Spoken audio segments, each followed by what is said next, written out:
नमस्कार मित्रांनो, स्वागत आहे तुमचं आताच्या ब्रेकिंग न्यूजमध्ये। मित्रांनो, राज्यामध्ये अभूतपूर्व यश मिळवल्यानंतर महायुतीचं सेलिब्रेशन अनेक ठिकाणी दुसऱ्या दिवशीही सुरू होतं। विशेष म्हणजे एकीकडे सेलिब्रेशनला जोर आलेला असतानाच दुसरीकडे राज्याच्या मुख्यमंत्रीपदी कोण बसणार याबद्दलचा संभ्रम मात्र कायम आहे।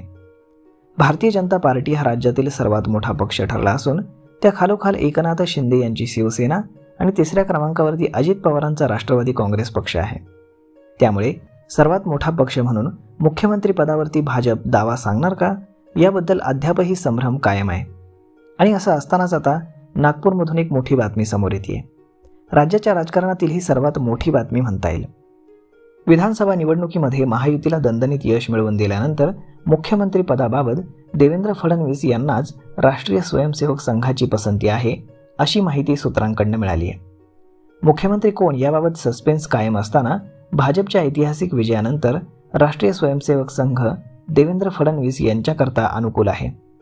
महत्त्वाचं म्हणजे विधानसभा निवडणुकीमध्ये राष्ट्रीय स्वयंसेवक संघ पूर्ण ताकदीनिशी भाजपच्या मागे उभा होता। त्यामुळे लोकसभा निवडणुकीमध्ये घसरलेला कामगिरीचा आलेख कमालीचा उंचावलाय। विधानसभा निवडणुकीमध्ये मतदानाची टक्केवारी तर वाढलीच, त्याचबरोबर भाजपला देखील घवघवीत यश मिळाले। जून महिन्याच्या सुरुवातीला लागलेल्या लोकसभा निकालामध्ये भाजपला मोठा फटका बसल्यानंतर राष्ट्रीय स्वयंसेवक संघाची मदत भाजपने घेतली नाही अशी टीका झाली।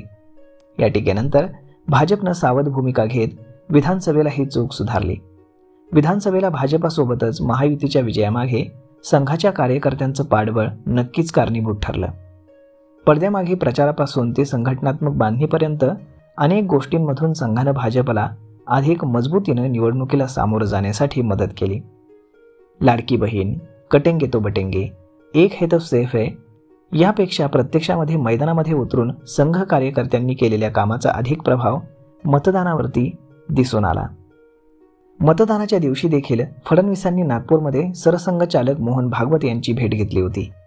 अवघ्या 15 मिनिटांच्या या भेटीमध्ये काय चर्चा झाली हे मात्र गुलदस्त्यात असलं तरी सध्या संघ फडणवीसांवरती खुश असून मुख्यमंत्री म्हणून त्यांनाच पाहू इच्छित असल्याचं त्यांनी स्पष्ट केलंय। आता मातृक संस्थेचं हे मत केंद्रीय नेतृत्व स्वीकारणार का आणि फडणवीसांची मुख्यमंत्री पदाची वाटचाल सुखर होणार का हे पाहणं औत्सुक्याचं ठरणार आहे। तर मग मित्रांनो, तुम्हाला काय वाटतं, कोण व्हावं महाराष्ट्र राज्याचा नवीन मुख्यमंत्री हे तुम्ही आम्हाला कमेंट करून सांगायला विसरू नका। आणि जर हा व्हिडिओ तुम्हाला आवडला असेल तर आपल्या जवळच्या मित्रमंडळींसोबत देखील हा व्हिडिओ तुम्ही शेअर करायला विसरू नका। धन्यवाद।